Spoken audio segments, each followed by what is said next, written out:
Assalamualaikum to all of you. I'm Mohammad Uzair Ali Khan and you're watching my YouTube channel. आज जो हम MCQ solve करने जा रहे हैं friends, that is related to the trajectory of projectile. तो trajectory of projectile से related हम दो MCQ सॉल्व करेंगे। फर्स्ट MCQ थोड़ा सा इजी, लेकिन जो सेकंड MCQ है वो थोड़ा सा टिपिकल है, इसलिए फर्स्ट MCQ को आप बहुत गौर से समझिएगा ताकि सेकंड MCQ जब हम समझना शुरू करें तो आपको कोई प्रॉब्लम ना आए। अच्छा जी, स्टार्ट करते हैं from the very first MCQ। The trajectory of projectile is represented by y is equals to radical 3x minus g x square upon 2। The angle of the projectile is dash.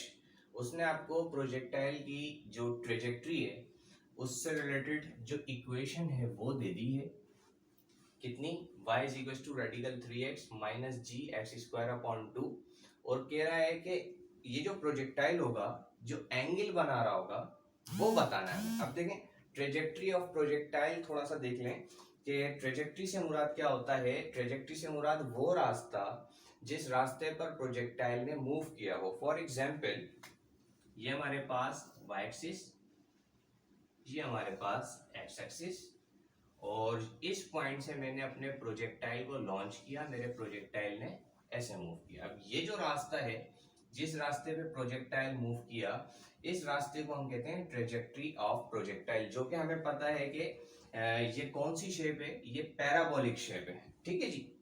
और parabolic shape अगर आपको याद हो, अगर आपने पढ़ा हो, तो पैराबोलिक की जो इक्वेशन बनती है वो क्या बनती है, y is equal to a x square minus 1 upon 2 b x square. ये इक्वेशन बनती है हमारे पास पैराबोलिक की। तो खैर, जब आप प्रोजेक्टाइल मोशन के अंदर जब आप इसको जो है वो ड्राइव करते हैं तो आपके पास ट्रेजेक्ट्री ऑफ प्रोजेक्टाइल की इक्वेशन क्या बनती है, y is equal to tangent theta x minus 1 upon 2 g upon v nought square cos square theta into x square. ये आपके पास इक्वेशन बनती है जो कि आपको याद होनी चाहिए। ठीक है जी। अच्छा, इस इक्वेशन के अलावा उसने जो हमें गिवन है, हमारे पास गिवन इक्वेशन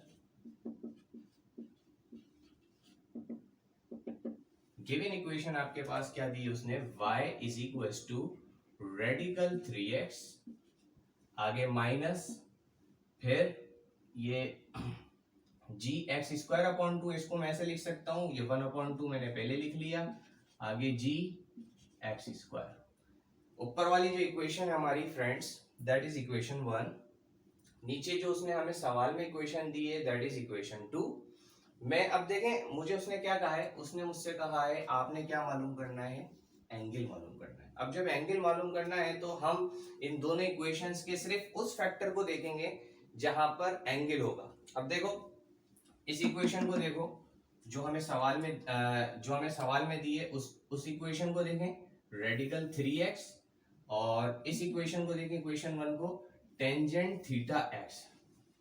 ये दो साइड्स जो है इक्वेशन की, इधर x के साथ थीटा है एंगल जो कि हमें मालूम करने को उसने बोला है, और जो सवाल में उसने हमें इक्वेशन दी है उस इक्वेशन पे अगर आप गौर करें तो हमारे पास x के साथ क्या है, रेडिकल 3 है। अगर मैं इन दोनों इक्वेशंस को कंपेयर कर लेता हूं तो y से y खत्म, माइनस 1 अपॉन 2 जी एक्स स्क्वायर, ये एक दूसरे को बैलेंस कर लेंगे तो मेरे पास क्या बचेगा, टेंजेंट थीटा x, और नीचे क्या बचेगा, रेडिकल 3x। तो मैं अगर इन दोनों इक्वेशंस में x वाले वेरिएबल्स जो हैं सिर्फ उनको कंपेयर कर लो, x वाले वेरिएबल्स को, मैंने कहा comparing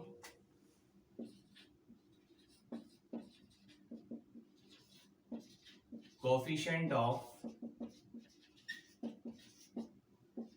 x from both equations. दोनों इक्वेशंस में से मैं x के कोएफिशिएंट्स को कंपेयर कर रहा हूं। x के कोएफिशिएंट्स को क्यों कंपेयर कर रहा हूं, क्योंकि इस x के साथ टेंजेंट थीटा है यानी एंगल वाला फैक्टर है। ठीक है जी। और इधर x के साथ रेडिकल 3 है, बाकियों से मेरा कोई काम है नहीं, तो इसलिए मैंने सिर्फ x वाले कोएफिशिएंट को कंपेयर किया। जब मैं x वाले कोएफिशिएंट को कंपेयर करूंगा तो मेरे पास आएगा tangent theta x is equal to radical 3x। ठीक है जी। x से x तो हो गया हमारे पास कैंसिल। अब हमें क्या चाहिए, एंगल, एंगल को सब्जेक्ट बनाएं, थीटा ये रखें, टेंजेंट उधर भेजें, तो theta is equal to tangent inverse radical 3। It means अगर आप टेंजेंट इनवर्स निकालें रेडिकल 3 का, तो so the correct option is option C, that is 60 degree. तो जो एंगल होगा आपके उस प्रोजेक्टाइल का वो कितना होगा, 60 डिग्री होगा। यानी कि ये जो एंगल बन रहा होगा इस प्रोजेक्टाइल का, this angle would be 60 degree. I hope कि आपको फर्स्ट एमसीक्यू क्लियर हुआ होगा। अब हमने सेकंड एमसीक्यू पे अपने आना है। So let's start from the second MCQ. What the second MCQ is saying, the path followed by the body projected along y-axis is given by y is equals to radical 3x minus 1 upon 2 x square if g is equals to 10 meter per second and theta is equals to 60 degree, then initial velocity of the projectile will be dash। कह रहा है कि आपका जो projectile है उसको आपने launch किया, और जब आपने उसको लॉन्च किया तो आपके पास जो इक्वेशन बनी वो ये बनी, y is equal to radical 3x minus 1 upon 2 x square. मतलब तकरीबन वो इक्वेशन बनी है जो इक्वेशन उसने आपको सवाल में पहले क्वेश्चन में दी है। ठीक है जी। आगे कह रहा है अगर g की वैल्यू आप क्या रखें, 10 रखें, और थीटा की वैल्यू आप क्या रखें, 60 रखें, तो जो इनिशियल वेलोसिटी होगी प्रोजेक्टाइल की, वो इनिशियल वेलोसिटी मालूम कर रहा है बेसिकली आपसे। तो स्टार्ट करते हैं इसको सॉल्व करना। अब देखें जो हमारे पास प्रोजेक्टाइल की ट्रेजेक्ट्री की जो हमारे पास इक्वेशन है वो हमने यहाँ पे लिखी हुई है, that is y is equal to tangent theta x minus 1 upon 2 g upon v nought square cos square theta x square.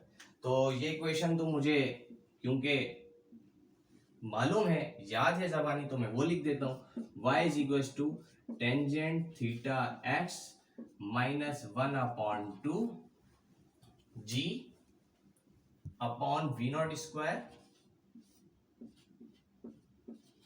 cos square theta into x square. इसे मैंने नाम दिया इक्वेशन नंबर 1 का। ठीक है जी। अच्छा, दूसरी जो उसने हमें सवाल में इक्वेशन दी है, that is y is equal to radical 3x आगे माइनस 1 अपॉन 2 एक्स स्क्वायर। इसे मैंने नाम दे दिया इक्वेशन नंबर 2 का। ठीक है जी।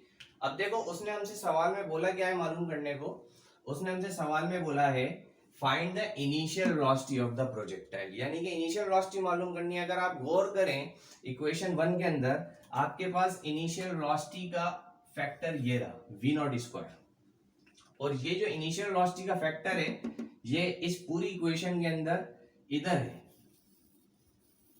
एक्स स्क्वायर वाले कोफिशिएंट के साथ। ठीक है जी। इसी तरह मैं अगर इक्वेशन 2 की बात करूं तो इक्वेशन 2 में एक्स स्क्वायर का कोफिशिएंट मेरे पास ये रहा माइनस का 1/2 एक्स स्क्वायर। तो मुझे क्योंकि एंगल से रिलेटेड कोई काम नहीं है फिलहाल, अभी मुझे इनिशियल वेलोसिटी मालूम करनी है। दोनों इक्वेशंस के अंदर मैं अगर देखता हूं तो फर्स्ट इक्वेशन में इनिशियल वेलोसिटी का फैक्टर इस साइड पर है, एक्स स्क्वायर वाले एक्स स्क्वायर वेरिएबल के साथ है, और यहाँ पर जो है एक्स स्क्वायर का कोफिशिएंट जो है वो -1/2 है। तो फिर मैं एक काम करता हूं कि इस सवाल को सॉल्व करने के लिए, इनिशियल वेलोसिटी फाइंड करने के लिए एक्स स्क्वायर के कोफिशिएंट्स को कंपेयर कर लेता हूं। जैसे यहाँ पर हमने एंगल मालूम करने के लिए एक्स के कोफिशिएंट कंपेयर किए थे, वैसे यहाँ पर इनिशियल वेलोसिटी क्योंकि अब मालूम करनी है तो एक्स स्क्वायर के कोफिशिएंट जो है वो हम कंपेयर करेंगे। मैं इस साइड को रेस कर देता हूं ताकि अब देखिए जी, तो मैंने यहां पे कहा कंपेयरिंग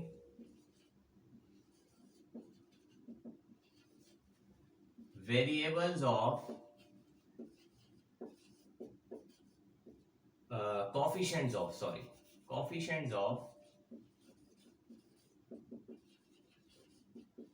एक्स स्क्वायर।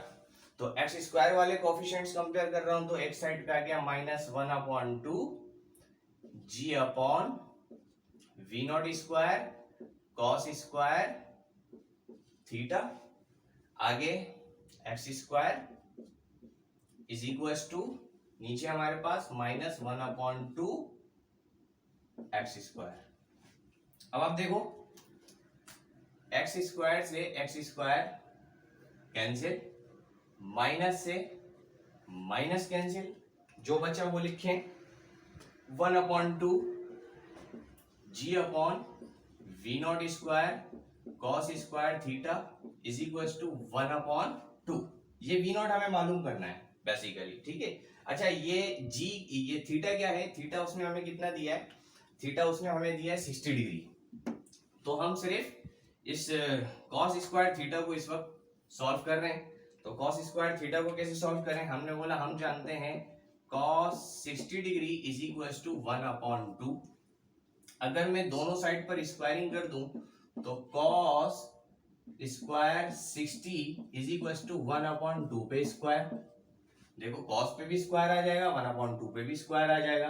ब्रैकेट खोलूंगा तो कॉस स्क्वायर 60 की मेरे पास वैल्यू क्या आई, 1/4। तो मैं इधर कॉस स्क्वायर थीटा की जगह पे 1/4 पुट कर देता हूं। तो देखिए जी क्या होता है, 1/2 एज इट इज, आगे g upon v not square cos square theta की जगह पे मैंने 1/4, आगे is equal to 1/2 as it is. अब देखें यहाँ पे 2 1 2, 2 2 4 कैंसिल हो गया। ये जो 2 है ये रेसिप्रोकल होके चला जाएगा ऊपर, तो मेरे पास क्या आ जाएगा 2g upon v not square, आगे इज इक्वल टू 1/2।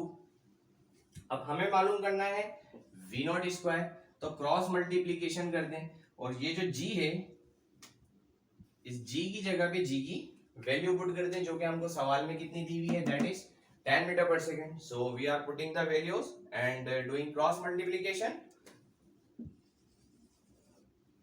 2 के तले आए तो ये पहले जो 2 लिखा हुआ एज इट इज मल्टीप्लाई, ये वाला 2 इधर आया, आगे मल्टीप्लाई जी की जगह पे 10, फिर इज इक्वल्स टू, फिर ये वी नॉट स्क्वायर है उधर भेज दें, taking square root both side, क्योंकि वी नॉट चाहिए, वी नॉट पे स्क्वायर लगा हुआ है, taking square root both side.